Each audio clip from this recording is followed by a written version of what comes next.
Hello আসসালামু আলাইকুম everyone. Hello আসসালামু আলাইকুম এভরিওয়ান, কি অবস্থা সবার, কেমন আছে সবাই? তোমাদের বাসার সবাই কেমন আছে? গাইস অ্যাকচুয়ালি হয়েছে কি, আমি আজকে আমার চুল স্ট্রেট করাইছি, দ্যাটস চুলগুলো বারবার নেমে যাচ্ছে, তোমরা মাইন্ড করো না। হ্যাঁ,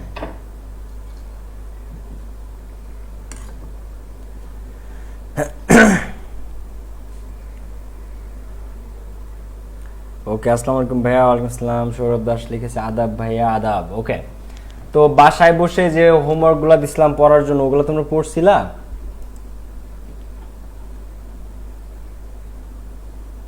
বাসায় বসে যে জিনিসগুলো আমি পড়ার জন্য তোমাদেরকে দিয়েছিলাম, সেই জিনিসগুলো তোমরা কি পড়ছিলা? আমি যে হোমওয়ার্কগুলো দিয়েছিলাম তোমাদেরকে,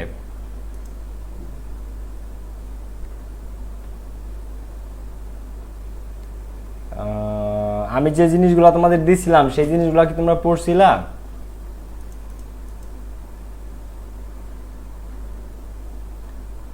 শফিকুল ইসলাম, আলিফ হোসেন, কি অবস্থা তোমাদের? এই তো আমি ভালো আছি আলহামদুলিল্লাহ, তোমরা কেমন আছো? জি ভাইয়া পড়ছিলাম, হ্যাঁ পড়েছি পড়েছি। ইয়েস ভাইয়া, ইয়েস ভাইয়া পড়েছি, ডান। ওকে গাইজ, আমি একটু আমার ফ্যানটা অফ করি। হ্যাঁ,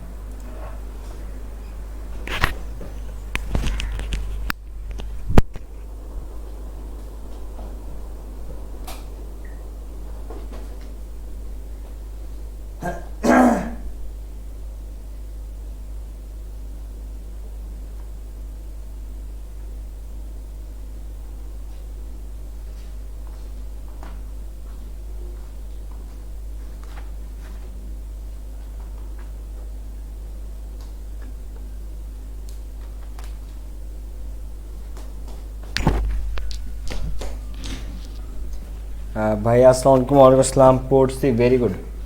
ওকে, তো তোমরা যেহেতু পড়ছো, সো ওই জিনিসগুলোকে আমার আবার পড়াই দেওয়া লাগবে নাকি আমি নতুন প্যাসেজে যাই, বলো?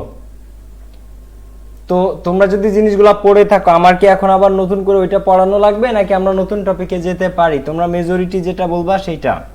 আমরা কি নতুন টপিকে যেতে পারি নাকি তোমরা যেটা পড়ছো সেটা এনাফ? ভাইয়া এইচএসসি 22 ব্যাচের জন্য ইংলিশ সেকেন্ড পেপারের কোর্স করানো। ওকে ভাইয়া, আসবে 22-এর জন্য তোমরা সেকেন্ড। আচ্ছা, আমি একটু দেখাই তোমাদেরকে। আজকে হচ্ছে বেসিক্যালি চুল স্ট্রেট করাইছি। সো স্ট্রেট তুমি যেদিন করাও তার পরের দিন, মানে প্রথম 2-3 দিন বা এক সপ্তাহ পর্যন্ত চুলটা একটু হেলে থাকে, হ্যাঁ, পরে হচ্ছে যে আস্তে আস্তে ঠিক হয়। সো আমার চুলগুলা বারবার নেমে যাচ্ছে, চোখে চোখ ডাইকে যাইতেছে, আইসা দেখছো আবার যাতাই শিরশির করতেছে। ওকে, লিভ ইট। আমি একটু আজকে ক্যামেরার বিহাইন্ডে থাকি, ঠিক আছে? পড়াই দেন ভাইয়া। ওকে, তো আমরা তাহলে পড়াই দেবো, যেহেতু তোমরা বলছো, তাহলে চলো আমরা এটা পড়ে ফেলি এখনই, ঠিক আছে? আমাদের সময় কম, এরপরে খুবই ইম্পর্টেন্ট প্যাসেজ আছে, আমরা সেই প্যাসেজগুলোতে যাব, ঠিক আছে? ওকে, তো প্রথমে কি ছিল? প্রথমে ছিল রাইট ফর্ম অফ ভার্বস। প্রথমে কি ছিল? Right form of verbs. তো এই রাইট ফর্ম অফ ভার্বসটা আমরা একটু করি, আমি বুঝাই দিই। তোমরা বাসা থেকে করছো, ঠিক আছে, বাট আমি নিজে একবার বুঝাই দিই। তো Mandela, Nelson Mandela dash among the first to advocate armed resistance to apartheid. তো নেলসন ম্যান্ডেলাই প্রথম ব্যক্তি। হ্যালো, না, নাই নাই নাই, আমার কাছে হেয়ার ব্যান্ড নাই আপাতত। টাটা, সময় কম। ওকে, তো দেখো কি, Mandela dash among the first to advocate and resistance to apartheid. তো রেজিস্ট্যান্স কি? রেজিস্ট্যান্স হচ্ছে প্রতিরোধক। রেজিস্ট্যান্স কি ভাইয়া? আর একটু দ্রুত আগাইলে ভালো হয়। এক্স্যাক্টলি, আমিও আজকে এই কথাটা তোমাদেরকে বলতে চাইছি যে আজকে থেকে আমরা একটু দ্রুত পড়বো। তোমরা যারা এখন দ্রুত পড়ানো হুট করে স্টার্ট করলে, তোমরা বলবো না ভাইয়া একটু স্লো পড়ান, স্লো পড়ান, কিন্তু অ্যাকচুয়ালি আমাদের এটা স্লো পড়ার সময় না। সো আমি আমার শুরু থেকে যেটা টার্গেট ছিল সেটা হচ্ছে যে একদিনে আমি তোমাদেরকে 2টা প্যাসেজ পড়াবো। আমার টার্গেট ছিল এটা যে প্রতিদিন 2টা করে, কিন্তু প্রথম 2টা ক্লাসে একটা করে প্যাসেজ পড়াইতে হয়েছে, কিন্তু এরপর থেকে বা আজকে থেকে আমরা ট্রাই করবো 2টা করে প্যাসেজ পড়ার। ক্লিয়ার ব্যাপারটা? দেখো, তো Mandela dash among the first. তো ম্যান্ডেলা ছিল প্রথম, টু অ্যাডভোকেট যে পক্ষপাতিত্ব করে, আর্মড রেজিস্ট্যান্সের সশস্ত্রতার বিরোধী, টু অ্যাপারথেইড অর্থাৎ বর্ণ বৈষম্যের ক্ষেত্রে আগে অস্ত্র সহ যুদ্ধ হইতো, মানে অস্ত্র নিয়ে বৈষম্য করা হইতো, মানে অস্ত্র দ্বারা আঘাত করা হইতো কৃষ্ণাঙ্গদের। তো সে আর্মড রেজিস্ট্যান্স অর্থাৎ অস্ত্র ছাড়া প্রতিরোধ গড়ে তোলে। রেজিস্ট্যান্স মানে প্রতিরোধ, ডিফেন্স। সো এই রেজিস্ট্যান্স সে গড়ে তোলে আর্মড বিহীন, ঠিক আছে। তো ম্যান্ডেলা ড্যাশ, তো এখানে কি দেব, বি মানে কি, বি মানে am is are was were, be মানে কি am is are was were, right form of verbs এর নিয়ম, যেখানে তোমরা বি পাবা সেটা কি am is are was wire, ঠিক আছে। সো তোমাকে এটা চেঞ্জ করতে হবে, বিটা চেঞ্জ হয়ে কি হবে ওয়াজ। ওকে, ভেরি গুড, সঠিক করে ফেরদাউসি শিমু সঠিক উত্তর তোমার আপু, উম্মে হাফসাও সঠিক করে উত্তর দিয়েছে, ইমরান আহমেদ সঠিক। তো দেখো টু অ্যাপারথেড, তো going underground in 1961 to form the ANC's armed wing, তো সে গিয়েছিল আন্ডারগ্রাউন্ড হয়ে গেছিল 1961 সালে, টু ফর্ম গঠন করার জন্য দ্য এএনসি, এএনসি হচ্ছে তার রাজনৈতিক দল, নেলসন ম্যান্ডেলার রাজনৈতিক দল, আর্মড উইং। তো এএনসির একটা সশস্ত্র ইউনিট, সশস্ত্র বাহিনী গঠন করার জন্য সে আন্ডারগ্রাউন্ড হয়ে যায় 1961 সালে। তবে সে বর্ণ বৈষম্যের ক্ষেত্রে সে চাইতো না যে এখানে সশস্ত্র প্রতিরোধ হোক, ঠিক আছে। তো হি ড্যাশ সাউথ আফ্রিকা, তো সাউথ আফ্রিকা সে ত্যাগ করে, and dash the continent and Europe, তো ট্রাভেল দ্য কন্টিনেন্ট, তো উপমহাদেশে সে ভ্রমণ করে, অ্যান্ড ইউরোপ এবং ইউরোপে। তো সে কি করে, সাউথ আফ্রিকা ত্যাগ করে, সাউথ আফ্রিকা ত্যাগ করে। এখন এটা কি বর্তমানের কাহিনী না আগের কালের, অতীতকালের ঘটনা, সে ত্যাগ করেছিল। সো হি লিভ না, লিভ হচ্ছে বিহন, আমাদের নিতে হবে কি লেফট, কি নিতে হবে লেফট। তো হি লেফট সাউথ আফ্রিকা, সে ত্যাগ করে সাউথ আফ্রিকা, অ্যান্ড এবং ড্যাশ ট্রাভেল এবং ভ্রমণ করে দ্য কন্টিনেন্ট মহাদেশটাকে, মানে আফ্রিকা মহাদেশকে ভ্রমণ করে, অ্যান্ড ইউরোপ এবং ইউরোপ মহাদেশকে। তো স্টার্টিং গেরিলা ওয়ারফেয়ার, এবং সেখানে সে গেরিলা ওয়ারফেয়ার, গেরিলা যুদ্ধের কৌশল সে গবেষণা করে, পড়াশোনা করে, স্টাডি নিয়ে, মানে স্টাডিং মানে পড়াশোনা করে, গেরিলা ওয়ারফেয়ার গেরিলা যুদ্ধ নিয়ে, অ্যান্ড বিল্ডিং সাপোর্ট এবং গঠন করে সমর্থন ফর দ্য এএনসি, এএনসির জন্য। এটা হচ্ছে এএনসি কি, কেউ জিজ্ঞাসা না, ANC African national Congress. ANC কি, এএনসি হচ্ছে নেলসন ম্যান্ডেলার গড়া রাজনৈতিক দল, এএনসি। এটা কি, এটা আফ্রিকান ন্যাশনাল কংগ্রেস।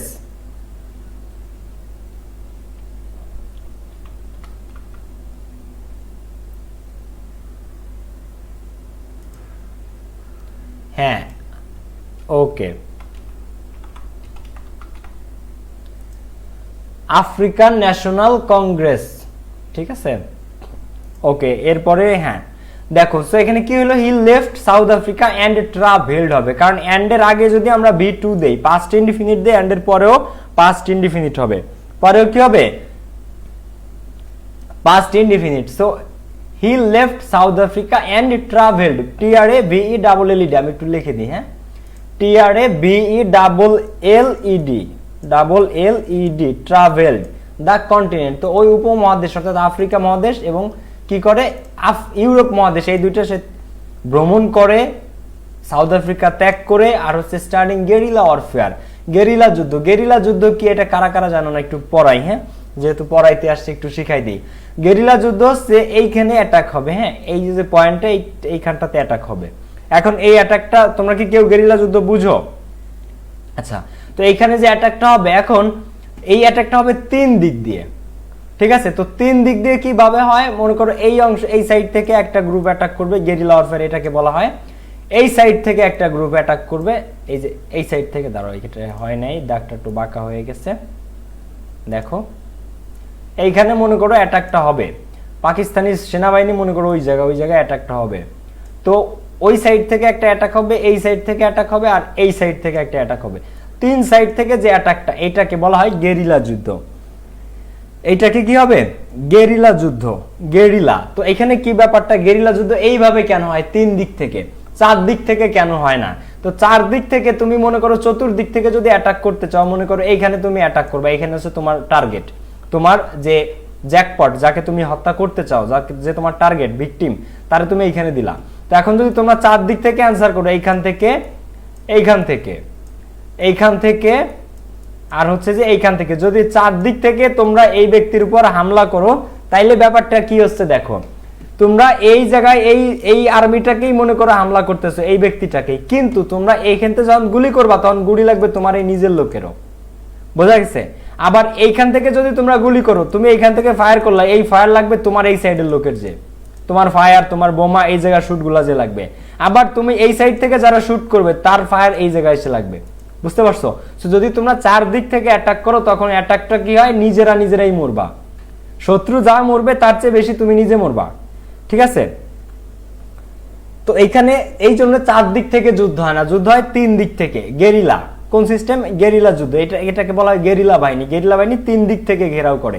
তো এবার তুমি এই যে পজিশন, এই পজিশনে যদি তুমি গুলি করো, শুট যদি মিস হয় গুলিটা এই দিক থেকে বের হয়ে যাবে।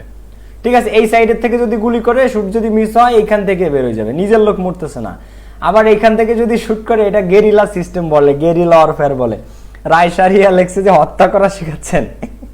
না না না, গেরিলা ওয়ারফেয়ার কি তোমরা অনেকে হয়তো জানে না, তাই গেরিলা ওয়ারফেয়ারটা দেখাচ্ছে। একজন বলতেছে ভাইয়া সামনে আসেন, সামনে আইনো না, অবস্থা দেখছো? ভিলেন ভিলেন লাগতেছে, তাই না? সেই জন্য সামনে আসা যাবে না আজকে, বোঝা গেছে ব্যাপারটা? সো এটা হচ্ছে গেরিলা ওয়ারফেয়ার। এনিওয়ে,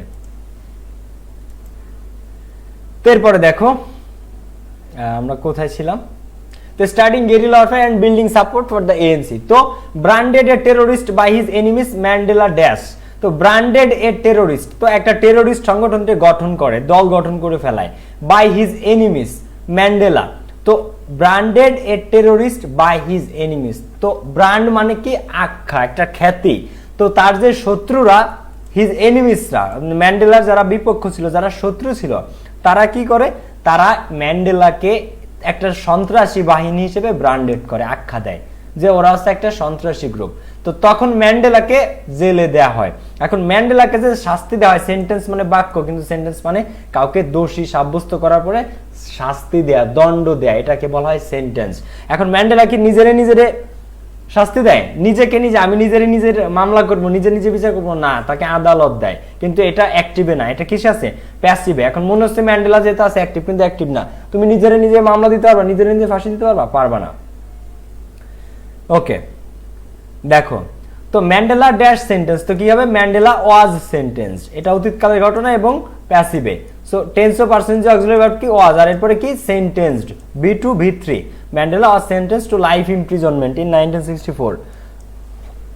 তো তাকে যাবজ্জীবনের কারাদণ্ড দেওয়া হয়। তো isolated from millions of his countrymen. তো আইসোলেটেড মানে নির্জন হয়ে যায়, একাকী হয়ে যায়, আলাদা হয়ে যায়, from millions of his countrymen, lakh lakh দেশবাসীর থেকে, as day dash operation violence and forced resettlement under the apartheid regime of racial segregation. তো তখন কি হয়? Millions of countrymen, lakh lakh দেশবাসীর কাছ থেকে সে তখন কি আলাদা হয়ে যায়, তখন কি আলাদা হয়ে যায়। তো অ্যাজ দে, আর সেই সময় তারা সাফার অপারেশন ভায়োলেন্স অ্যান্ড কোনটা কে অ্যান্সার করছে? এখানে কি অ্যান্সার করেছো বাবা আমাকে? তো এটা কিসে আছে? পাস্টে। সো কি হবে এখানে? অ্যাজ দে সাফার না, সাফার্ড। কি হবে? সাফার্ড। আচ্ছা আমি একটু সংক্ষেপে বলে দিই। হ্যাঁ, এরপরে আবার এইখানে দেখো, এখানে তো দেশের মানুষ এই সময় অপারেশন মানে অপশোষণ, ভায়োলেন্স সহিংসতা, অ্যান্ড ফোর্সড রিসেটেলমেন্ট, এবং তারা পুনরায় বাধ্য করা হচ্ছিল, তাদেরকে ফোর্স করা হচ্ছিল, বল প্রয়োগ করা হচ্ছিল রিসেটেলমেন্টের জন্য, পুনরায় ওই শ্বেতাঙ্গরা যা বলে সেটা মেনে নেওয়ার জন্য। রিসেটেলমেন্ট মানে পুনরায় বন্দোবস্তের জন্য, যে না না কৃষ্ণাঙ্গরা কোনো আন্দোলন করতে পারবে না, তারা ওই শ্বেতাঙ্গরা যা বলবে সেটা মেনে চলতে হবে। আন্ডার দ্য অ্যাপার্থেইড রেজিম, তো এটা কারা করলো? ওই অ্যাপার্থেইড রেজিম, ওই বর্ণ বৈষম্যের রেজিম মানে শাসক গোষ্ঠী, রেজিম মানে কি? শাসক গোষ্ঠী, অফ রেসিয়াল সেগ্রিগেশন, ওই রেসিয়াল সেগ্রিগেশন অর্থাৎ বর্ণ নিয়ে যারা খেলে, বর্ণবাদী যারা, তাদের যে রেজিম, তাদের যে গোত্র, রেজিম মানে শাসক গোষ্ঠী, মানে ওই শ্বেতাঙ্গদের মধ্যে থেকে যারা শাসন করত, তারা তখন কি বলে? যে তোমাদেরকে আমার কথাই মানতে হবে, আমরা যা বলবো সেইভাবে চলতে হবে, এবং তাদের ফোর্স রিসেটেলমেন্ট মানে তাদেরকে ফোর্স করা হয়, বাধ্য করা হয় রিসেটেলমেন্টের জন্য। ঠিক আছে, আর এই সেগ্রিগেশন এটার সিনোনিম সেপারেশন মানে আলাদা করা, সেপারেশন, সেগ্রিগেশন, ডিভোর্স, ডিভিশন, এই জিনিসগুলো মানে আলাদা করা। তারপরে দেখো he dash on Robben Island a penal colony of Cape Town, তো তাকে কোথায় ইমপ্রিজেন্ট করা হয়েছিল? তাকে কোথায় কারাবন্দি রাখা হয়েছিল? রবেন আইল্যান্ডে। কোথায়? রবেন আইল্যান্ড। তো এখন সে কি নিজে কারাবন্দি হয়েছিল? না, তাকে কারাবন্দি করা হয়েছিল। সো হি ওয়াজ ইমপ্রিজন্ড, হি ইমপ্রিজন্ড না, হি ওয়াজ ইমপ্রিজন্ড, হি ওয়াজ, আর এখানে লাস্টে ইডি, ইমপ্রিজন্ড অন রবিন আইল্যান্ড। এটা ঢাকা বিশ্ববিদ্যালয়ে সাধারণ জ্ঞানে একবার আসছিল যে তাকে কোথায় দেয়া হয়, কারাবন্দিত না, মানে ওইটাকে নির্বাসন দেয়া হয়। নেলসন ম্যান্ডেলাকে কোথায় নির্বাসন দেওয়া হয়? রবিন আইল্যান্ডে। আর নেপোলিয়ন হিল, নেপোলিয়ন আছে না একজন যোদ্ধা, নেপোলিয়ন, তো নেপোলিয়নকে কোথায় দেওয়া হয়? নেপোলিয়নেরটা আমি জানি কিন্তু ভুলে গেছি। তো তো এ পেনাল কলোনি, তো এটা হচ্ছে দণ্ড যারা পায় তাদের একটা কলোনি অফ কেপ টাউনে হয়, আর যেখানে he spend the next 18 years, যেখানে সে পরবর্তী 18 বছর কাটায়, before being moved two mainland prison, তাকে ওই মেইনল্যান্ড প্রিজনে মুভ করার আগের 18 বছর সে এই জায়গাটাতেই কাটায়। হোয়ার হি স্পেন্ড, তো স্পেন্ড না, হোয়ার হি হ্যাড স্পেন্ড, সে 18 বছর একটা জায়গায় কাটিয়েছিল। সো হি হ্যাড স্পেন্ড, এটা হুবহু তুলে দিতে পারে ঢাকা বিশ্ববিদ্যালয়ে, চান্স কম বাট দিতে পারে, পড়াটা ইম্পর্টেন্ট। ওকে, তাহলে আমি 7 দাগ পড়াবো। তোমরা কি চাও যে আমি 7 দাগ পড়াই নাকি নতুন প্যাসেজে যাই? কোনটা তোমরা চাও? এগুলো তোমরা নিজে একটু গাইড বা তোমাদের বই দেখে পড়ে নিতে পারতা, আর যদি চাও যে আমি পড়াই দিই তাহলে বলো, আমি পড়াই দিই। হ্যাঁ, সেন্ট হেলেনা দ্বীপে, এক্স্যাক্টলি, একজন মোবাস হৃদয়, তোমার জন্য অনেক অনেক শুভকামনা। হ্যাঁ, নেপোলিয়নকে সেন্ট হেলেনা দ্বীপে নির্বাসন দেওয়া হয়, আর ম্যান্ডেলাকে রবিন আইল্যান্ডে, রবিন দ্বীপে।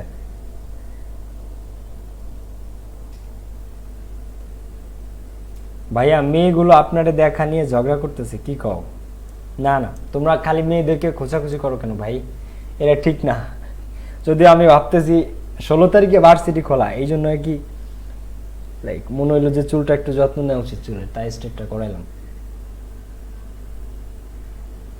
হ্যাড স্পেন্ড না, হ্যাড স্পেন্ট, দেখো SPENT, স্পেন্ট, ঠিক আছে। SPEND যেটা, এই যে দেখো এখানে যেটা আছে, এই যে স্পেন্ড, এই স্পেন্ডটা হচ্ছে ভার্বের ভিয়ন, এর ভি থ্রু এর V2 আর V3 কি জানো? স্পেন্ড, স্পেন্ট, SPENT, এটা হচ্ছে V2 V3। ওকে, আচ্ছা, 7 অ্যান্সার গুলো একটু আমি বলে দিই, ঠিক আছে, সংক্ষেপে। দেখো তো, but prison and old age took their toll on his death, Mandela was treated in the 1980s, ম্যান্ডেলাকে 1980 সালে ট্রিটমেন্ট করা হয়। ম্যান্ডেলাকে কি করা হয়? 1980 সালে ট্রিটমেন্ট করা হয়। কেন করা হয়? For dash and letter, for tuberculosis রোগের কারণে। এটা তোমরা জানো কিনা? ম্যান্ডেলাকে 1980 সালে টিউবারকিউলোসিসের জন্য তাকে একটা অপারেশন করা হয় আর কি। And letter required an operation to repair the dash to his eyes, repair the damage, damage মানে ক্ষতিগ্রস্ত হওয়া, চোখের ইয়া কমে যাওয়া, খারাপ প্রভাব করা, ঠিক আছে। দেখো, সো এখানে পরবর্তীতে তার চোখেরও একটা অপারেশন করা হয়, to repair the damage to his eyes, তার চোখের যে ড্যামেজ আছে সেই ড্যামেজটা ঠিক করার জন্য, অ্যাজ ওয়েল অ্যাজ ট্রিটমেন্ট, এটা অবশ্য অতটা গুরুত্বপূর্ণ না।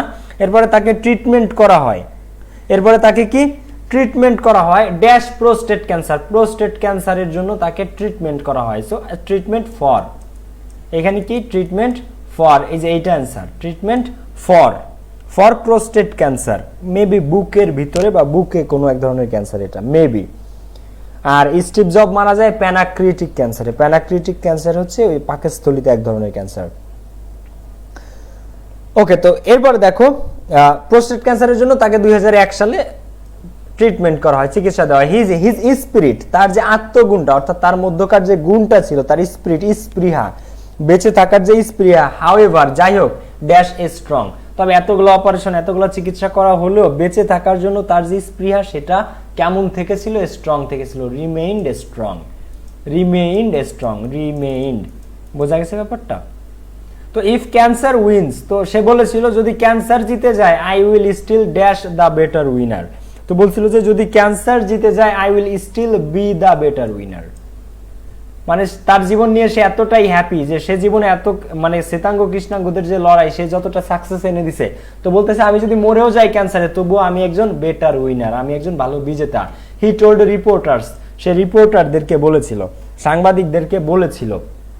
তো হি টোল্ড রিপোর্টার্স, সে সাংবাদিকদেরকে এই কথা বলেছিল, in dash of that year, কোনো ডেট আছে? হ্যাঁ, in September of that year, ওই বছরের সেপ্টেম্বর মাসে, ডেট খুঁজতেছিলাম আমি, কারণ এখানে he told reporters in dash of that year, মানে ইয়ার বুঝাচ্ছে একটা সময়, তো এখানে সেপ্টেম্বর। তো when I go that's the next world, go এর পরে কি বসে এখানে? তুমি বলো তো এখানে গো এর পরে কি বসবে? একদম সিম্পল, বোঝাই যাচ্ছে একটা টু, কি বসবে? টু। সো হোয়েন, যখন, I go to the next world, যখন আমি পরবর্তী বিশ্বে যাই, the first thing I will do, এই নেক্সট ওয়ার্ল্ড বলতে মানে সে পরবর্তী বিশ্ব বলতে পরবর্তী মানে পরকালকে বোঝাইছে, মানে মৃত্যুর পরের জগৎকে বোঝাইছে। So when I go to the next world, যখন আমি পরবর্তী বিশ্বে যাব মানে পরকালে চলে যাব, the first thing I will dash is look for an ANC office to dash my membership. তো তখন আই উইল ড্যাশ ইজ, তো তখন কি আই উইল ডু, যে কাজটা সে করবে, ডু ছাড়া তার কিছু নাই এখানে দেওয়ার মতো। So first thing I will do is, যে কাজটা আমি প্রথমে করব ইজ, সেটা হচ্ছে look for an ANC office, সেটা হচ্ছে ওই যে তার যে এএনসি দল বাংলাদেশের মনে করো যেমন আওয়ামী লীগ, ওইরকম সে আফ্রিকান ন্যাশনাল কংগ্রেসের একটা অফিস খুঁজবে পরকালে গিয়ে, মরার পরে জান্নাতে বা জাহান্নামে গিয়ে আর কি। To dash my membership, to renew my membership, to renew my membership, renew কি নতুন করা, অর্থাৎ সে রিনিউ করবে তার মেম্বারশিপটাকে। একটা মানুষের একটা দলের প্রতি কতটা ভালোবাসা থাকলে এই কথাটা বলতে পারে যে আমি যদি মারাও যাই পরকালে আমি গিয়ে একটা এএনসি অফিস খুঁজবো, এএনসি অফিস খুঁজে সেখানে আমি কি করব, আমার মেম্বারশিপটা আমি পুনরায় রিনিউ করার চেষ্টা করব, পুনরায় আবার নবায়ন করার চেষ্টা করব। পরবর্তীটাতে আমরা যাই। তো ম্যান্ডেলাস লাস্ট মেজর অ্যাপিয়ারেন্স, এটা কিছুটা ইম্পর্টেন্ট, ঠিক আছে, এটা কিছুটা ইম্পর্টেন্ট, সেটা আমরা একটু মন দিয়ে পড়ি। আওলা জাওলা লাগতেছে আমাকে। So Mandela's last major appearance on the dash stage, on the world stage, on the world stage বা অন দ্য গ্লোবাল স্টেজ, ঠিক আছে, অথবা on the international stage. So world stage, global stage অথবা কি international stage was in 2010 when যখন he dash a cap in South African dash and rode on a golf cart. So when he dash a cap and rode on a golf cart dash to an exuberant crowd. আচ্ছা এইখানে কি answer করা যায়? Maybe এখানে 2010 সালে সে কোনো একটা কিছুকে ডোনেট করেছিল, যতটুকু আমার মনে আছে, আমি তার সম্পর্কে জানি। তো Mandela's last major appearance on the world stage বা global stage was 2010 when he donated a cap, নাকি when he donned, কি যেন দেখলাম, কোনটা অ্যানসার? বি দেখে 2 নাম্বারটাতে কোনটা অ্যানসার তোমাদের কাছে? আমি তো বুঝতেছি না এখানে কি দিব, না পারলে আমি সেটা অ্যান্সার করতাম না। ঢাকা বিশ্ববিদ্যালয় পরীক্ষাতে আমি অ্যান্সার করতাম না। ডন মানে দান করা, ডোনেটেড বলতে পারো তোমরা এখানে, ডোনেটেড। ডন্ড মানেও দান করা, ডোনেটেড মানেও দান করা। কে যেন বললো ডন্ড? হ্যাঁ, ডন্ড মানে দান করা, ডোনেটেড মানেও দান করা। সো এ ক্যাপ, ক্যাপ সে দান করে in south African dash, south African dash, south African কিসে? সামিরুন নার বলেছে প্রেজেন্টেড। আচ্ছা বেসিক্যালি এই যে জিনিসটা, এটা হচ্ছে কি একটা দেখো, পাসকল ফ্লেচার অ্যান্ড অ্যাঙ্গুস ম্যাক্সওয়েল সোর্স, এটা yahoo.com এর নিউজ, নেলসন ম্যান্ডেলাকে নিয়ে yahoo.com এ একটা নিউজ হয়, সেই নিউজটা থেকে এটা তুলে দিছে। এই হলো বাংলাদেশি টেক্সট বুক বানানোর সোর্স, বুঝতে পারছো? এই হচ্ছে বাংলাদেশের টিচাররা যারা যারা শিক্ষা প্রণেতা আছে তাদের কাজবাজ। ওকে, তো যাই হোক এখানে দেখো, তো সাউথ আফ্রিকান এখানে অ্যান্সার দেয়া আছে উইন্টার, কি South African winter, and rode on a golf cart, rode on a golf cart ওয়েবিং, যেখানে সে হাত নাড়িয়ে ওয়েবিং করতেছিল, মানে সেলিব্রিটিরা যেরকম হাত নাড়ায় না উপরে ওঠে, হাই শাহরুখ খানের মতো, হ্যালো কি অবস্থা, সো ওয়েবিং টু অ্যান এক্সিউবারেন্ট ক্রাউড, এক্সিউবারেন্ট মানে অত্যাধিক, ক্রাউড ছিল যেখানে অফ 90,000, যেখানে 90,000 মানুষের অত্যাধিক একটা ক্রাউড ছিল, অত্যাধিক একটা ক্রাউড ছিল। ওকে, এখানে মোহাম্মদ হাসিব অ্যান্সার করেছে, ও বলেছে ওর হবে, ওর। হ্যাঁ, ওয়ার মানে পরিধান করা, তো ওয়ারের ভি টু ওর, তুমি ওর দিতে পারো। WEAR, ওয়ার মানে কি পরিধান করা, এটার ভি টু কি ওর। দেখো তোমাদেরকে একটা কথা বলি, ঢাকা বিশ্ববিদ্যালয়ের কোনোদিন 15টা কোশ্চেন, সাপোজ এটা পরীক্ষাতে আসলো, সো একটা ফ্যাক্ট মনে রাখবা, কোনোদিন তুমি 15টা কোশ্চেনের 15টাই কখনো কোনোদিন অ্যান্সার করতে যাবা না, জীবনেও তোমার 15টা হবে না। যেটা তোমার ভুল হবে ওটি তুমি মাইনাস মার্কিং, যেটা তোমার কনফিউশন হচ্ছে, তুমি যদি 15টা 10টা দাগাইতে পারো এনাফ, মানে তুমি যদি 15টা 10টা দাগাইতে পারো, অথবা তুমি যদি 15টা 12টা দাগাইতে পারো, তার মানে তোমার 80% দাগানো হয়েছে, আর দাগানোর দরকার নাই। তুমি ফার্স্ট হইতে হবে না, তোমার ফার্স্ট হইতে চাচ্ছ না, তোমার একটা সিট দরকার, একটা চান্স দরকার, প্রথমে 100 বা 500-র মধ্যে থাকো, সেটাই ওকে। কিন্তু যখনই তুমি 15টাই অ্যান্সার করতে যাবো, যেটা আমি পারি না সেটাই আমি অ্যান্সার করতে যাব না। মনে করো 15টাই অ্যান্সার করতে যাও, আমাদের মধ্যে এক ধরনের দুর্বলতা, এক ধরনের মানে কমই, মানে এক ধরনের আমাদের এক ধরনের উইকনেস, একটা ব্যাড হ্যাবিট, বুঝতে পারছো? ওকে, এরপরে দেখো তো, যেটা তুমি পারবা না ওটা অ্যান্সার করার ধারে যাবা না। সো ওয়েভিং টু অ্যান এক্সিউমেন্ট, যেখানে সে ওয়েভ দিচ্ছিল, ঠিক আছে, যেখানে সে ওয়েভিং করতেছিল, এরকম ওয়েভিং করতেছিল 90,000 মানুষেরও অধিক মানুষকে। তো এরপরে দেখো এরপরে কি হলো, তো the soccer world cup final on dash the biggest, on of the biggest, on of, এটা চোখ বুঝে of, on of the biggest. Soccer world cup কি জানো, মানে ফুটবল বিশ্বকাপের কি, ফুটবলকে সকার বলা হয়। তো সকার ওয়ার্ল্ড কাপ ফাইনালের one of the biggest events in the country's dash apartheid history. So in the country's post apartheid history, post মানে কি পরবর্তী, পোস্ট মানে কি পরবর্তী, অর্থাৎ পোস্ট অ্যাপারথেইড হিস্ট্রি, অর্থাৎ অ্যাপারথেইড বর্ণ বৈষম্যের ইতিহাসের পরে প্রথম যে সবচেয়ে বড় ইভেন্টটা হয়, বড় যে অনুষ্ঠানটা হয় সাউথ আফ্রিকাতে, সেটা কি ছিল, এই বিশ্বকাপের ফাইনাল, এই বিশ্বকাপের final. So one of the biggest event, সেটা ছিল সবচেয়ে বড় উৎসব এই পোস্ট অ্যাপারথেইড হিস্ট্রি, অর্থাৎ এর আগে অ্যাপারথেইডের আগে যা হয়েছে সেটার পরে গিয়ে, অর্থাৎ বর্ণ বৈষম্য শেষ, এর পরের যে সবচেয়ে বড় উৎসবটা হয় সেটা কি ছিল, world cup final. So I leave it to dash public to decided how they should dash me. So I leave it to dash public, I leave it to the public, এটা একদম সিম্পল, মানে একদম সহজ। তো I leave it to the public to decide how they should dash me. So how they should dash me, he said on South African dash before his retirement. তো সে তার রিটায়ারমেন্টের আগে সাউথ আফ্রিকার একটা টেলিভিশনে বা টক শোতে ইন্টারভিউতে সে বলেছিল যে I leave it to the public, এটা আমি জনগণকেই বলে গেলাম, how they should dash me, কিভাবে তারা আমাকে স্মরণ করবে। So how they should remember me, how they should remember me, he said on South African dash, he said on South African TV অথবা South African television before his retirement, তার রিটায়ারমেন্টের আগে। But কিন্তু I should dash to be remembered as an ordinary man, but I should like to be, কিন্তু আমি পছন্দ করব, I should like to, দেখো sorry, I should like to be, কিন্তু আমি নিজেকে পছন্দ করব কি হতে, টু বি রিমেম্বার্ড, আমাকে যেন মানুষ স্মরণ রাখে, ড্যাশ কি, অ্যাজ অ্যান অর্ডিনারি ম্যান। তো আই শুড লাইক, অথবা আই উড দিলেও পারতো, স্যার উড দিলে আরো ভালো হইতো, তবে এটা যেহেতু তার নিজের উক্তি তাই চেঞ্জ নাই কোনো, but I should like to be remembered as an ordinary dash, as an ordinary dash African, as an ordinary South African, সে কোন দেশে ছিল, সাউথের। তো as an ordinary South African who together with other, যে অন্যদের সাথে has dash his humble contribution, যে অন্যদের সাথে রেখেছিল বা করে গিয়েছে তার একটা হাম্বেল মানে নম্র ভদ্র অবদান, কিছুটা আর কি অবদান আর কি, বড় বড় মানুষ সবসময় বিনয়ী হয়। So as an ordinary South African who together with others, যে অন্যদের সাথে মিলে হ্যাজ মেড মানে বানিয়ে গেছে বা করে গেছে হিজ হাম্বেল কন্ট্রিবিউশন, তার ছোটখাটো অবদান, যদিও তার অবদানটা ছোটখাটো নয়, কিন্তু বড় বড় মানুষ যত বড় কাজই করুক না কেন তারা কি করে, সবসময় ট্রাই করে যে নম্রভদ্র থাকতে, হাম্বেল থাকতে, অর্থাৎ ছোট হয়ে থাকতে। ওকে, সো এরপর আমরা নেক্সট প্যাসেজ, ধুমায়া ইম্পর্টেন্ট, সময় খালি চলে যায়। এখান থেকে সেল ফোনস আমাদের লাগবে না, পার্সোনাল কম্পিউটার লাগবে না, স্যাটেলাইট লাগবে না, মুন ল্যান্ডিংটা লাগবে। আচ্ছা দেখো, এই যে চ্যাপ্টারটা, এই যে গ্রেটেস্ট সায়েন্টিফিক অ্যাচিভমেন্ট, আসলে এখান থেকে আই থট যে এখান থেকে কোনো কোশ্চেন আসবে না, কিন্তু স্যার একটা জায়গা থেকে কোশ্চেন দিছে, সেটা কি,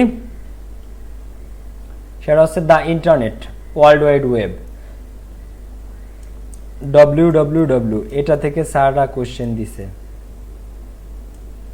ক্লিয়ার? তো আমরা এটা পড়বো, ধুমায়া ইম্পর্টেন্ট, কিন্তু তার আগে আরেকটা সবচেয়ে ইম্পর্টেন্ট জিনিস আছে, সাথে দুইটা কবিতাও আমরা শিখবো, সেটা একটু দেখে আসি, সেটা কি, কে বলতে পারবা?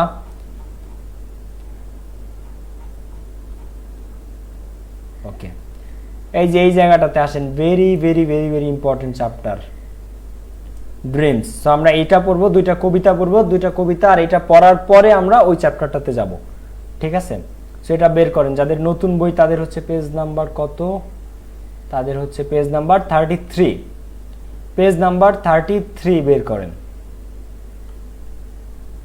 তো 33 পরে এখানে আসেন, ড্রিমস হ্যাভ ফ্যাসিনেটেড ফিলোসোফার্স, এই জায়গাটাতে আসেন। আর একটা কথা আমি বলে দেই অ্যাডভান্সড, এইটা আপনারা যারা এইচএসসি স্টুডেন্ট এখানে আছেন অথবা যারা অ্যাডমিশন দিবেন, এইটা পারলে এটা ডাইরেক্ট মুখস্থ করে রাখেন, বুঝতে পারছেন? এইটা আপনাদের টেক্সট বুকের যত শূন্যস্থান আছে উইথ ক্লুজ উইদাউট ক্লুজ আছে সব থেকে ইম্পর্টেন্ট। এটা আমার পক্ষ থেকে 5 স্টার, বুঝতে পারছেন?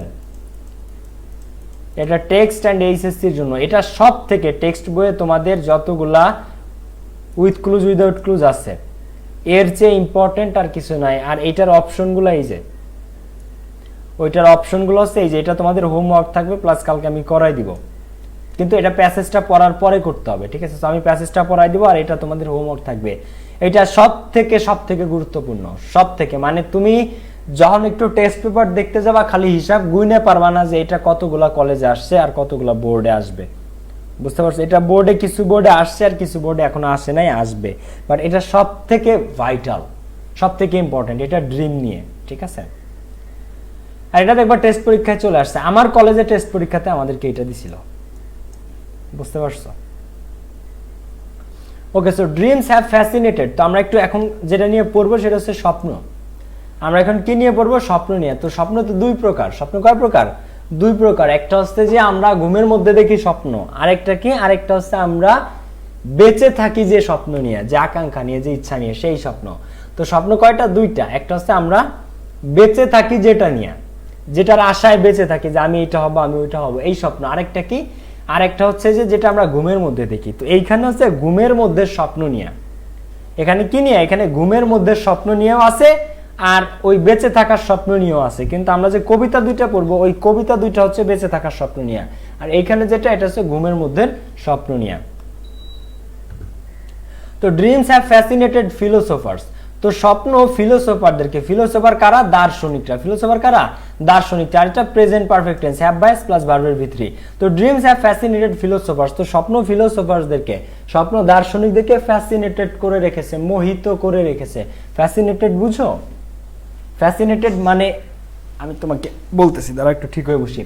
ফ্যাসিনেটেড মানে ইন্সপায়ার্ড করে রাখে, মোটিভেটেড করে রাখে। তারপরে ক্যাপটিভেট বুঝো? বলো না ক্যাপটিভেটিং লেডি বা ক্যাপটিভ লেডি বা আকর্ষণীয় মহিলা।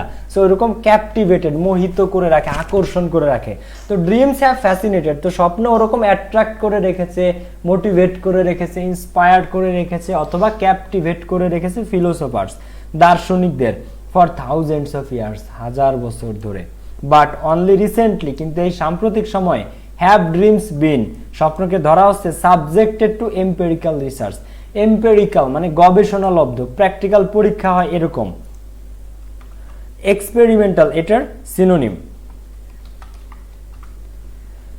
দেখো এম্পেরিক্যাল মানে গবেষণামূলক। তো স্বপ্ন যদিও হাজার হাজার বছর ধরে ফিলোসোফারদেরকে, দার্শনিকদেরকে মোহিত করে রেখেছে, আকর্ষিত করে রেখেছে, বাট কিন্তু অনলি রিসেন্টলি, কিন্তু এই সাম্প্রতিক সময়ে এসেই ড্রিমস হ্যাভ বিন সাবজেক্টেড, স্বপ্নকে একটা বিষয় হিসেবে ধরা হচ্ছে টু এম্পিরিক্যাল রিসার্চ। কেমন বিষয়? জানিয়ে গবেষণা করা যেতে পারে, অ্যান্ড সায়েন্টিফিক স্টাডি, এবং বৈজ্ঞানিক পড়ালেখার, বৈজ্ঞানিক গবেষণার বা রিসার্চের। তো স্বপ্ন আগে থেকেও ছিল, কিন্তু বর্তমান সময়ে এসে হচ্ছে এটাকে রিসেন্টলি, এই সাম্প্রতিক সময়ে এসে এটাকে একটা গবেষণালব্ধ বিষয় এবং রিসার্চের, বৈজ্ঞানিক, সায়েন্টিফিক স্টাডি মানে সায়েন্টিফিক গবেষণা একটা বিষয় হিসেবে ধরা হচ্ছে। চান্সেস আর দ্যাট, সম্ভাবনা আছে যে you have been found yourself puzzling, তুমি নিজেকে অনেক সময় পাও। ফাউন্ড মানে পাওয়া, তুমি নিজেকে অনেক সময় পাও। ইউ হ্যাভ, এই যে ইউ এর পরে অ্যাপোস্ট্রফি ভিই, এটা হচ্ছে ইউ হ্যাভ। তো ইউ হ্যাভ বা হ্যাজ এর পরে ভার্বের ভিত্তি। তো you have often found yourself, তুমি হয়তো মাঝে মাঝে নিজেকে পাও। পাজলিং ওভার, বিভ্রান্ত। পাজেলিং বুঝো? বিভ্রান্ত। আমরা গেম খেলি না পাজেল, ওই যে এরকম ঘুরায় ঘুরায়, সরি আমি তো অফলাইনে আছি, আমরা এরকম ঘোরায় ঘোরায় এক ধরনের গেম খেলি না, পাজেলিং। তো আমরা অনেক সময় স্বপ্ন দেখার পরে নিজেদেরকে এরকম পাজেলিং অবস্থায় পাই। সো চান্সেস আর দ্যাট, তো এরকম সম্ভাবনা আছে যে you have often found yourself, তুমি ফাউন্ড ইউরসেলফ, তুমি নিজেকে হয়তো এমন অনেক সময় পাও যে puzzling over the content of a dream, একটা স্বপ্নের বিষয়বস্তু নিয়ে, একটা স্বপ্নের বিষয়বস্তু নিয়ে। কন্টেন্ট মানে বিষয়বস্তু, অফ এ ড্রিম, অর্থাৎ ওই স্বপ্নটার বিষয়বস্তুটা কি, তুমি কেন স্বপ্নটা দেখলা, তুমি কেন স্বপ্নটা দেখলা, এরকম ব্যাপারটা। সিনথেলিক্সে ভাই এখানে হ্যাভ কি ইনভার্সন অনুযায়ী আগে বসেছে? না না আপু। তো অর অর অথবা পারহাপস সম্ভবত ইউ হ্যাভ ওন্ডার্ড, কখনো কখনো তুমি সারপ্রাইজড, ওন্ডার্ড মানে বিস্মিত হওয়া, সিনোনিম সারপ্রাইজ, কখনো হয়তো তুমি কি বিস্মিত হয়ে গেছো। হয় ইউ ড্রিম এট অল, কেনই বা তুমি স্বপ্ন দেখো। তো স্বপ্ন দেখার পরে এমন হয় যে কখনো কখনো তুমি পাজলিং, কখনো কখনো তুমি হতবুদ্ধি হয়ে গেছো, কখনো কখনো তুমি বিভ্রান্ত হয়ে গেছো। আবার কি এমন হয় যে কখনো কখনো তুমি কি ওন্ডার্ড, তুমি বিস্মিত হয়ে গেছো, সারপ্রাইজড হয়ে গেছো যে আমি স্বপ্নই বা কেন দেখি, আমি ঘুমের মধ্যে স্বপ্নই বা কেন দেখি, এইটার কথা বলা হয়েছে। ওকে, তো এই দুইটাই কিন্তু ট্রু। আমরা অনেক সময় স্বপ্ন দেখার পরে ওই স্বপ্নের বিষয়বস্তু কি, কন্টেন্টটা কি, থিমটা কি, আমরা এটা বুঝতে পারি না, 1 নাম্বার। 2 নম্বরে আমরা অনেক সময় বিস্মিত হয়ে যাই যে এই স্বপ্ন আমি কেন দেখলাম। হয় আই ড্রিম এট অল, কেনই আমি কেনই স্বপ্নই বা দেখি। ঠিক আছে, এরকম। পারহাপস অর্থ কি, সম্ভবত। পারহাপস অর্থ সম্ভবত, অর্থাৎ পসিবলি, এটার সিনোনিম কি, পসিবলি। তো ফার্স্ট, প্রথমত let's start by answering a basic question. তো প্রথমত শুরু করা যাক, শুরু করা যাক by answering a basic question, একটা সাধারণ প্রশ্ন উত্তর করার মাধ্যমে। তো সাধারণ প্রশ্নটা কি, লেখক বলতেছে হোয়াট ইজ এ ড্রিম, সেটা হচ্ছে স্বপ্নটা কি। হোয়াট ইজ এ ড্রিম, একটা স্বপ্ন কি, স্বপ্নটা কি। তো এ ড্রিম ক্যান কনক্লুড, উত্তর কি, এ ড্রিম ক্যান কনক্লুড, একটা ইনক্লুড মানে অন্তর্ভুক্ত, কনক্লুড মানে অন্তর্ভুক্ত। So a dream can conclude মানে হচ্ছে সমাপ্তি, উপসংহার এই ধরনের, আর ইনক্লুড মানে অন্তর্ভুক্ত। এটার সিনোনিম কন্টেইন, এটার সিনোনিম কি, contain. So a dream can conclude, একটা স্বপ্নের মধ্যে কনক্লুড অন্তর্ভুক্ত থাকতে পারে এনি অফ দ্য ইমেজেস, যে কোনো ছবি, থটস, চিন্তা ভাবনা, অ্যান্ড ইমোশনস, এবং কি আবেগ, that are experienced during sleep, যেটা আমাদের অভিজ্ঞতা লব্ধ হয়, অর্থাৎ যেটার এক্সপিরিয়েন্সটা আমরা পাই ডিউরিং স্লিপ, ঘুমের মধ্যে। কখন পাই, ঘুমের মধ্যে পাই। তো স্বপ্ন কি, স্বপ্ন হচ্ছে যে কোনো ধরনের ছবি, চিন্তা ভাবনা অথবা আবেগ, যা আমরা ঘুমের মধ্যে আমাদের অভিজ্ঞতা লব্ধ হয়, মানে আমরা এক্সপিরিয়েন্স করি। কখন ফিল করতে পারি, আমরা যখন ডিউরিং স্লিপ, ঘুমের মধ্যে। So dreams can be extraordinarily vivid, so স্বপ্ন হতে পারে অসাধারণভাবে প্রাণবন্ত। ভিভিড মানে কি, প্রাণবন্ত। ভিভিড মানে কি, প্রাণবন্ত। এটার সিনোনিম লাইভ, লাইভ মানে জীবন্ত। আর ভেরি ভেগ, অথবা হতে পারে খুবই অস্পষ্ট। স্বপ্ন হতে পারে খুবই জীবন্ত, খুবই রঙিন, অথবা খুবই কি, ভেগ মানে কি, অস্পষ্ট। ওকে, ফিল্ড উইথ জয়ফুল ইমোশনস, যেটা পূর্ণ থাকে, জয়ফুল ইমোশনস, হয়তো আনন্দ কোনো আবেগ থাকে। ফিল্ড উইথ মানে পরিপূর্ণ থাকে, কি থাকে, পরিপূর্ণ থাকে। কিসে পরিপূর্ণ থাকে, ভিভিড মানে প্রাণবন্ত, ভিভিড মানে পরিষ্কার না, এটা মনে রাখবো। তোমার কাছে এটা পরিষ্কার, তুমি দেখতে পারো কোথাও কোথাও, বাট ভিভিডের অ্যাকচুয়াল মিনিং প্রাণবন্ত, ঠিক আছে, উৎফুল্ল টাইপের। তো এটার মধ্যে, স্বপ্নের মধ্যে থাকতে পারে জয়ফুল ইমোশনস, কি, আনন্দ ঘন আবেগ, অর অথবা ফ্রাইটেনিং, ভীতিকর ইমেজেস, অথবা ভয়ানক ছবি। তো স্বপ্নের মধ্যে থাকতে পারে জয়ফুল ইমোশনস, আনন্দদায়ক আবেগ, অথবা ফ্রাইটেনিং, ভীতিকর ইমেজেস, ভয়ঙ্কর ছবি। তো ফোকাসড, তো স্বপ্ন হইতে পারে ফোকাসড, সুনির্দিষ্ট, অ্যান্ড আন্ডারস্ট্যান্ডেবল এবং বোধগম্য, আর অথবা আনক্লিয়ার, অস্পষ্ট, অ্যান্ড কনফিউজিং এবং হতবুদ্ধিকর। এছাড়াও স্বপ্ন হতে পারে সুনির্দিষ্ট এবং বোধগম্য, আবার কেমন হতে পারে, অস্পষ্ট এবং কনফিউজিং। ফিল্ড উইথ মানে পরিপূর্ণ, এটা একটা অ্যাপ্রোপ্রিয়েট প্রিপোজিশন। ফিল্ড উইথ মানে পরিপূর্ণ থাকতে পারে জয়ফুল ইমোশনস, অর্থাৎ আনন্দঘন আবেগে, আর ফ্রাইটেনিং ইমেজেস, অথবা ভীতিকর। ফ্রাইটেনিং, এটার সিনোনিম অ্যাফ্রেড বা ফ্রাইটেন্ড।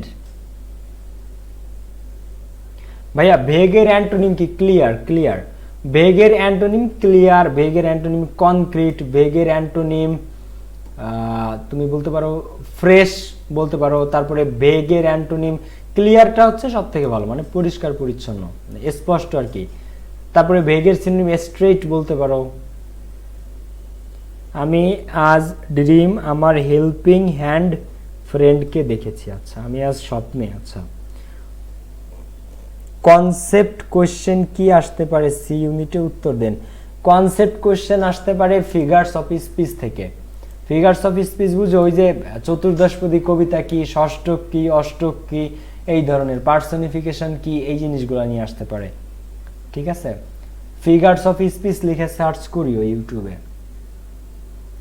তো এরপর দেখো, এরপর second question, why do we dream, আমরা কেন স্বপ্ন দেখি। What purpose do dream serves, কি উদ্দেশ্য ড্রিম সার্ভ করে, অর্থাৎ স্বপ্নের উদ্দেশ্যটা কি। আচ্ছা, জান্নাতুল নাইম লিখছে এগুলা কি অ্যাডজেক্টিভ, এগুলা কি অ্যাডজেক্টিভ না ভাইয়া, একটা অ্যাডজেক্টিভ হয়, একটা নাউন হয়। এখানে emotions noun, joyful adjective, frightening adjective, images noun, focused adjective, understandable adjective, unclear adjective, confusing adjective. Emotion কি লাস্টে টিআই থাকলে সেটা কি noun. Vague adjective, vivid adjective, extraordinarily adverb. Dreams noun, dreams কি নাউন। ভাইয়া ডি ইউনিটে পোয়েমস আসবে, আসতেই পারে, অফকোর্স আসতে পারে, আসবে না আসতে পারে ভাইয়া, কোনো কিছু শিওর না ঢাকা বিশ্ববিদ্যালয়। Okay, so why do we dream, তো আমরা কেন স্বপ্ন দেখি? একজন লিখছে যে স্বপ্ন দেখতে ভালো লাগে তাই স্বপ্ন দেখি, হাসানুল্লাহ সৈকত। আচ্ছা ভালো, তো এটা লিখো।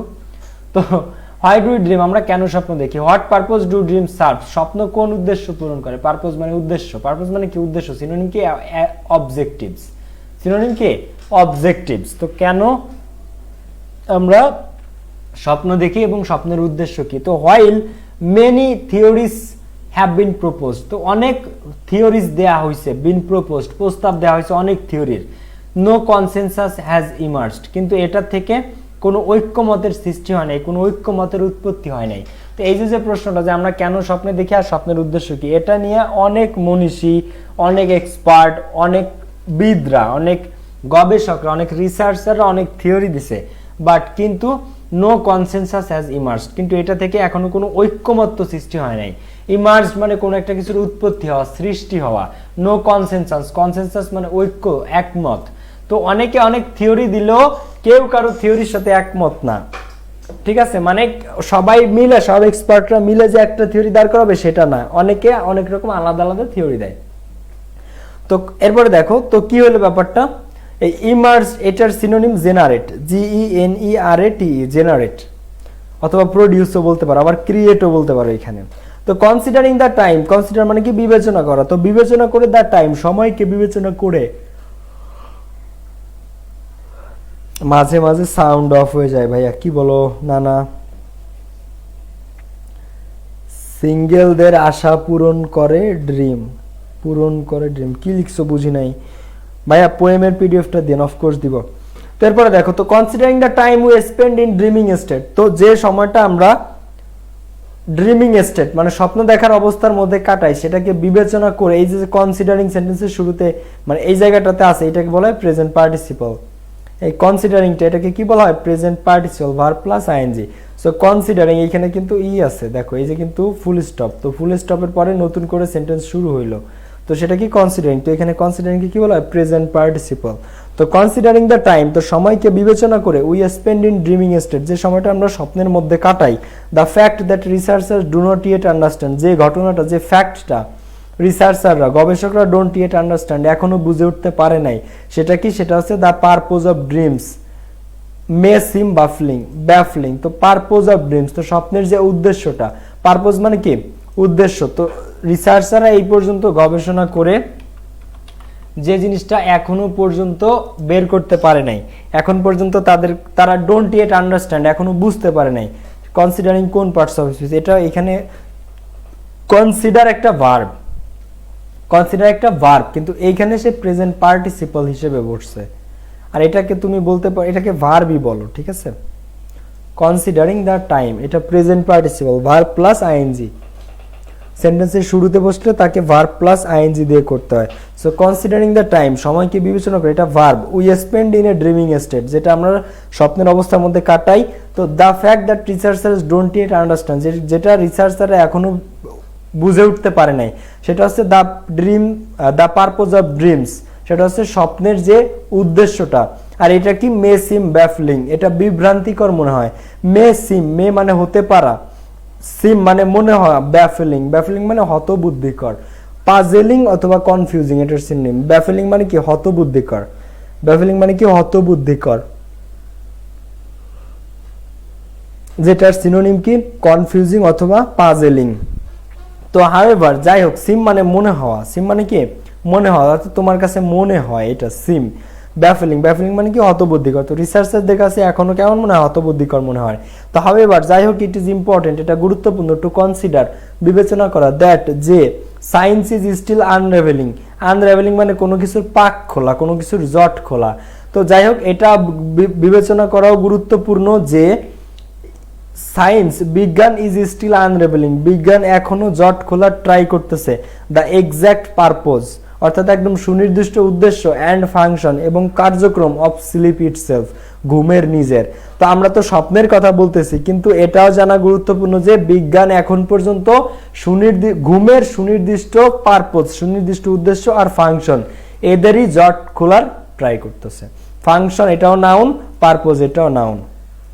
আচ্ছা, তো এখানে লেখক বলছে যে আমরা স্বপ্ন নিয়ে গবেষণা করতেছি, কিন্তু বিজ্ঞান এখন পর্যন্ত কি ঘুম নিয়ে পড়ে আছে। বিজ্ঞান এখনো ঘুমের পাখি খুলতে পারে নাই, যে আমরা কেন ঘুমাই, ঘুমের পারপোজটা কি, ঘুমের ফাংশনটা কি, সেটাই বিজ্ঞান এখনো গবেষণা করে বের করতে পারে নাই। আর আমরা পড়ে আছি কি নিয়ে, স্বপ্ন নিয়ে। ক্লিয়ার? গাছে কাঁঠাল গোফে তেল। ওকে, তো সাম রিসার্চার সাজেস্ট দ্যাট, তো কিছু গবেষক আছে সাজেস্ট দ্যাট, যারা গবেষণা করেছে যে, মানে তারা সাজেস্টেড দ্যাট, তারা পরামর্শ দিয়েছে যে dream serve no real purpose, স্বপ্নের আসলে কোনো রিয়েল পারপোজ নাই, প্রকৃত উদ্দেশ্য নাই, প্রকৃত উদ্দেশ্যই নাই। তো সাম রিসার্চার সাজেস্ট দ্যাট, তো কিছু কিছু রিসার্চার আছে, গবেষক আছে সাজেস্ট দ্যাট, তারা পরামর্শ কি দিয়েছে যে dream serve no real purpose, স্বপ্নের আসলে কোনো বাস্তব উদ্দেশ্য নাই। কিন্তু এটা ভুল কথা, আমি মানি না পার্সোনালি এটা। তো রিয়েলটা কি, রিয়েলটা একটা adjective. So dream serve no real purpose, স্বপ্নের কোনো বাস্তব উদ্দেশ্য নাই।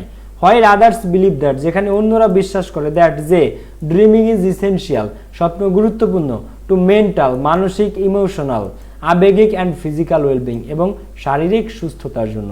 যেখানে তো কিছু রিসার্চার কি বলছে, কিছু রিসার্চার বলছে যে স্বপ্নের আসলে কোনো প্রকৃত উদ্দেশ্য নাই। আবার অনেকে বলছে কি হোয়াইল আদার্স বিলিভ দ্যাট, যেখানে অন্যরা বিশ্বাস করে ড্রিমিং ইজ এসেনশিয়াল, স্বপ্ন গুরুত্বপূর্ণ, টু মেন্টাল মানসিক, ইমোশনাল আবেগিক অ্যান্ড ফিজিক্যাল এবং শারীরিক সুস্থতার জন্য, এবং কি এটা শারীরিক সুস্থতার জন্য।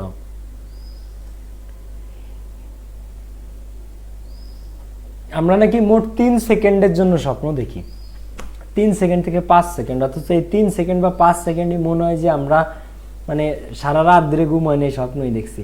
তো আমি ভাবি যে মানুষ যদি 3 সেকেন্ড না দেখে যদি 5 মিনিট স্বপ্ন দেখতো, তাহলে মানুষ মনে হয় পাগল হয়ে যেত, মানুষ মানসিক ভারসাম্য হারায় ফেলতো। আমরা নাকি 3 সেকেন্ডের বেশি স্বপ্ন দেখতে পারি না, আমরা নাকি মাত্র 3 সেকেন্ড স্বপ্ন দেখি। রিয়েল পারপোজ বাস্তব ব্যাখ্যা, না না না, রিয়েল পারপোজ মানে বাস্তব উদ্দেশ্য, পারপোজ মানে উদ্দেশ্য, রিয়েল মানে প্রকৃত, সো প্রকৃত উদ্দেশ্য। তো now let's learn more about some of the most prominent dreams theories. তো চলো এখন আমরা শিখে নেই more about some of the most important, কিছু গুরুত্বপূর্ণ, most important, most prominent, prominent মানে কি মুখ্য, সব থেকে মুখ্য কিছু ড্রিম থিওরিজ, অর্থাৎ স্বপ্ন নিয়ে যে থিওরিজগুলো আছে এদের মধ্যে সব থেকে মুখ্য, সব থেকে মেইন, সব থেকে মেজর, সব থেকে ইম্পর্টেন্ট যারা, তাদেরকে প্রমিনেন্ট বলা হয়। সো কিছু প্রমিনেন্ট স্বপ্নের থিওরি এখন আমরা একটু পড়ে দেখি। তো কনসিস্টেন্ট উইথ দ্য দেখো psycho analytic perspective, psycho analytic এটার মিনিং হচ্ছে মনোবিশ্লেষক, সাইকো অ্যানালিটিক পার্সপেক্টিভ অর্থাৎ মনোবিশ্লেষকের দৃষ্টিতে বা মনোবিশ্লেষণের দৃষ্টিতে। তো এই যে সাইকো অ্যানালিটিক যেটা, এটা একটা অ্যাডজেক্টিভ, আর এটার স্পেলিংটা ইম্পর্টেন্ট, ভেরি ভেরি ইম্পর্টেন্ট দাবির জন্য। এটা কি সাইকো অ্যানালিটিক, এটা কি, এটা একটা অ্যাডজেক্টিভ। বানানটা একটু দেখো সবাই, 1 মিনিট একটু সবাই বানানটা দেখো, PSYCHO, সাইকো। এরপরে অ্যানালিটিক, ANALYTIC, অ্যানালিটিক। তো কনসিস্টেন্ট সামঞ্জস্য রেখে with the psycho analytic perspective, মনোবিশ্লেষণের দৃষ্টিভঙ্গির সাথে সামঞ্জস্য রেখে, পার্সপেক্টিভ মানে দৃষ্টিভঙ্গি, ভিউ। তো মনোবিশ্লেষকের বা মনোবিশ্লেষণের দৃষ্টিভঙ্গির সাথে সামঞ্জস্য রেখে, কনসিস্টেন্ট উইথ, এটা একটা অ্যাপ্রোপ্রিয়েট প্রিপোজিশন, এটার মানে সামঞ্জস্য রেখে, এটার মানে কি, এটার মানে সামঞ্জস্য রেখে, উইথ দ্য সাইকোঅ্যানালিটিক পার্সপেক্টিভ। তো মনোবিশ্লেষণের দৃষ্টিভঙ্গির সাথে সামঞ্জস্য রেখে সিগমন্ড ফ্রয়েডের থিওরি অফ ড্রিমস, তো সিগমন্ড ফ্রয়েডের যে থিওরিটা আছে স্বপ্ন নিয়ে, সাজেস্ট দ্যাট, সেটা বলে ড্রিমস আর এ রিপ্রেজেন্টেশন, স্বপ্ন হচ্ছে একটা রিপ্রেজেন্টেশন, একটা পুনরায় উপস্থাপন অফ সাবকনশিয়াস ডিজায়ার্স, আমাদের অবচেতন চিন্তা ভাবনাগুলো, ডিজায়ার্স মানে চিন্তা ভাবনা বা আকাঙ্ক্ষা, থটস ভাবনার, অ্যান্ড এবং মোটিভেশনস এবং আমাদের অনুপ্রেরণা। তো পৃথিবীতে স্বপ্ন নিয়ে যারা যারা যত সংজ্ঞা দিক না কেন, সব থেকে বেস্ট কার সংজ্ঞা, সিগমন্ড ফ্রয়েডের সংজ্ঞা। সিগমন্ড ফ্রয়েড একজন লেজেন্ড ছিলেন, ঠিক আছে। সক্রেটিস, প্লেটো, অ্যারিস্টটলের আমলে থাকলে সেও অ্যারিস্টটল প্লেটোর মতোই হইতো। তো দেখো সিগমন্ড ফ্রয়েডের থিওরিটা সবচেয়ে গ্রহণযোগ্য থিওরি এখন পর্যন্ত স্বপ্ন নিয়ে। তো সিগমন্ড ফ্রয়েড কি বলছে, যে স্বপ্ন হচ্ছে ড্রিমস আর এ রিপ্রেজেন্টেশন, এটা হচ্ছে এক ধরনের পুনরায় একটা বহিঃপ্রকাশ, পুনরায় একটা উপস্থাপন অফ সাবকনশিয়াস মাইন্ড। সাবকনশিয়াস মানে কি? অবচেতন আকাঙ্ক্ষা। অবচেতন আকাঙ্ক্ষা কি? তোমার মনের গভীরে যেটা আছে, যেটা তুমি আজ পর্যন্ত কারোর সাথে শেয়ার করো নাই, সেটাই তুমি স্বপ্নে দেখো।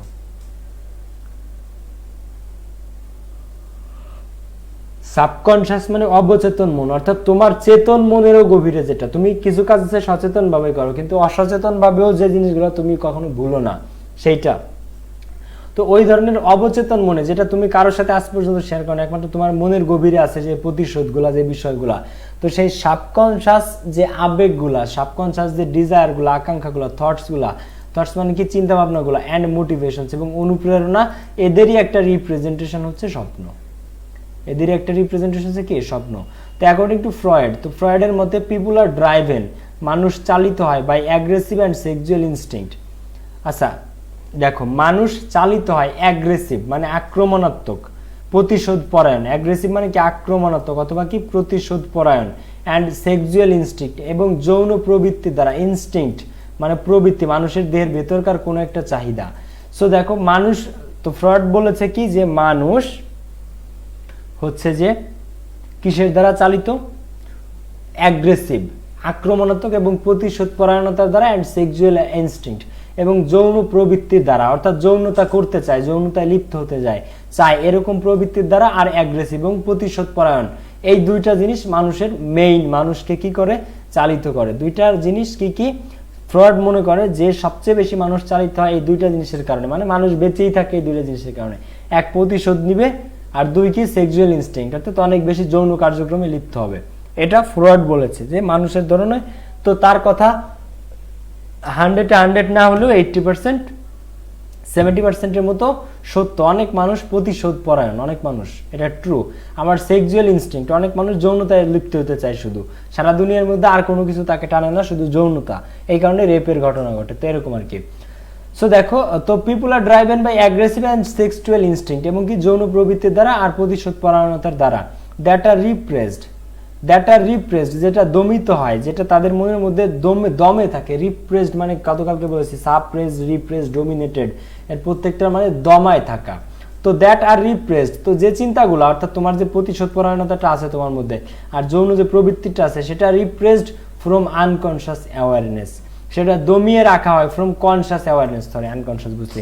কনশিয়াস মানে সচেতন, অ্যাওয়ারনেস অর্থাৎ অ্যাওয়ারনেস মানে সচেতনতা, আর কনশিয়াস মানে সচেতন, মানে তুমি সুস্থ মস্তিষ্কে ঠান্ডা মাথায় যে জিনিসগুলো তুমি দমায় রাখো।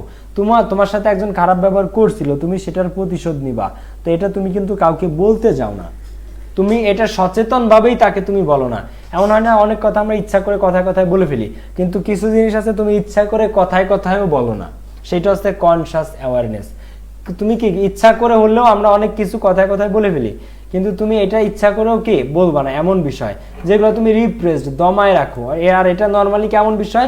প্রতিশোধ পরায়ণতা, যে তুমি অমকের সাথে প্রতিশোধ নিবা, 10 বছর পরে এটা হয়ে তুমি দেখাবা, ওইটা হয়ে তার সাথে তাকে হিট করবা, ওইটা হয়ে তাকে দেখাই দিবা যে তুমি কি এরকম। এটা হচ্ছে অ্যাগ্রেসিভনেস, আর একটা হচ্ছে সেক্সুয়াল ইনস্টিংক্ট, আর একটা হচ্ছে যৌন প্রবৃত্তি। তো while this thoughts are not consciously expressed, তো যখন, হোয়াইল মানে কি? হোয়াইল মানে যখন, দিস থটস এই চিন্তা ভাবনাগুলো, থট একটা নাউন, থট একটা কি? নাউন। তো যখন এই চিন্তা ভাবনাগুলো আর নট কনসিয়াসলি, যখন এই চিন্তা ভাবনাগুলো কনসিয়াসলি সতর্কভাবে বা সচেতনভাবে, এটার সিনোনিম সচেতনভাবে বা সতর্কভাবে, কনসিয়াসলি। তো while this thoughts are not consciously express, তো যখন সচেতনভাবে এই যে চিন্তা ভাবনা এগুলোকে যখন এক্সপ্রেস করা হয় না, বহিঃপ্রকাশ করা হয় না, তখন they find their own way into our awareness via dreams, তখন তারা আমাদের সচেতনতার মধ্যে নিজেরাই ঢুকে পড়ে ভায়া ড্রিমস, স্বপ্নের মধ্য দিয়ে তখন তারা নিজেরাই ফাইন্ড দেয়ার ওয়ে, তাদের পথ খুঁজে নেয় ভায়া ড্রিমস, আমাদের স্বপ্নের মধ্যে দিয়ে, ইনটু আওয়ার অ্যাওয়ারনেস, আমাদের সচেতনতার জগতে। তো এটা কি তোমরা বুঝো নাই, মাথার উপর দিয়ে গেছে। ওকে, লেট মি ক্লারিফাই, আমি পরিষ্কার করে দিচ্ছি। তুমি যে জিনিসটা তোমার মাথায় ঘুরতেছে যে তুমি প্রতিশোধটা নিবা, বা তুমি দেখাই দিবা, বা তুমি হচ্ছে যে যৌনতায় লিপ্ত হতে চাও, তো এই যে বিষয়গুলো, এইটা তুমি সচেতনভাবে কাউকে বলো না। তুমি ঠিকই ভাবো যে তুমি অমুকের সাথে প্রতিশোধ নিবা, ওর চেয়ে ভালো কিছু করে দেখাবা, তো সচেতনভাবে তুমি এটা ভাবো, কিন্তু এটা তুমি কাউকে বলো না, এটা তোমার মনের মধ্যেই তখন থেকে যায়। তো যখন এই জিনিসটা তোমার মনের মধ্যে থেকে যায়, তখন ওই জিনিসটা মনের মধ্য থেকে নিজে নিজে বেরোনোর, তুমি তো আর প্রকাশ করতেছো না এটা কারোর সাথে, তুমি এটা ঠিকই কারোর সাথে শেয়ার করতেছো না, তো তুমি শেয়ার না করলেও এটা মন থেকে নিজে নিজে বেরোনোর একটা সিস্টেম খুঁজে নেয়। 30 সেকেন্ড ওয়েট।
খোদা আমি সাউন্ড ছাড়া পড়াইতেছি, আরে খোদা ব্যস্তের সময় দেখো। তো তার যে ফেমাস বুক এখানে তো দ্য ইন্টারপ্রিটেশন অফ ড্রিমস, তো স্বপ্নের ব্যাখ্যা নামক বইটাতে ফ্রড লিখেছে দ্যাট যে ড্রিমস আর স্বপ্ন হচ্ছে ডিসগাইজড ফুলফিলমেন্টস। ডিসগাইজড কি ছদ্মবেশী, ডিসগাইজ মানে কি ছদ্মবেশী। তো বলতেছে যে স্বপ্ন হচ্ছে এক ধরনের ছদ্মবেশী ফুলফিলমেন্টস। ফুলফিলমেন্টস কি পরিপূর্ণতা, ফুলফিলমেন্টস মানে কি পরিপূর্ণতা। তো স্বপ্ন হচ্ছে এক ধরনের ছদ্মবেশী পরিপূর্ণতা। কিসের ছদ্মবেশী পরিপূর্ণতা? Of repressed wishes. রিপ্রেস মানে কি দমিত, রিপ্রেস মানে কি দমিত, অর্থাৎ তোমার দমিত যে ইচ্ছা, উইশ মানে কি ইচ্ছা, তো দমিত ইচ্ছাগুলোর এক ধরনের ছদ্মবেশী পরিপূর্ণতার নাম হচ্ছে স্বপ্ন। তুমি যে জিনিসগুলাকে তুমি প্রতিশোধ দিবা, তুমি এইটা করবা, তুমি ওইটা করবা, এইভাবে তোমার মনের মধ্যে দমায় রাখা যে ইচ্ছাগুলো আছে, সেই দমিয়ে রাখা ইচ্ছাগুলার একটা ছদ্মবেশী পরিপূর্ণতা হচ্ছে স্বপ্ন। বুঝছো না বুঝো নাই? বুঝছো না বুঝো নাই?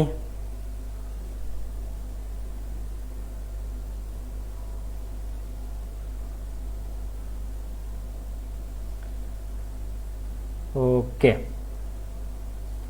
তো ক্লিয়ারলি ওকে।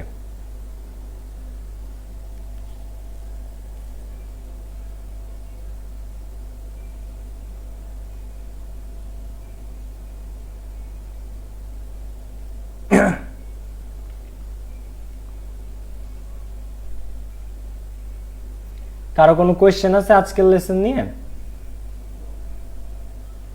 আচ্ছা, কালকের ক্লাস 4:30 থেকে 5:30, আজকে এই পর্যন্তই থাক, আমরা এখান থেকে নেক্সট দিন আবার শুরু করব, ঠিক আছে?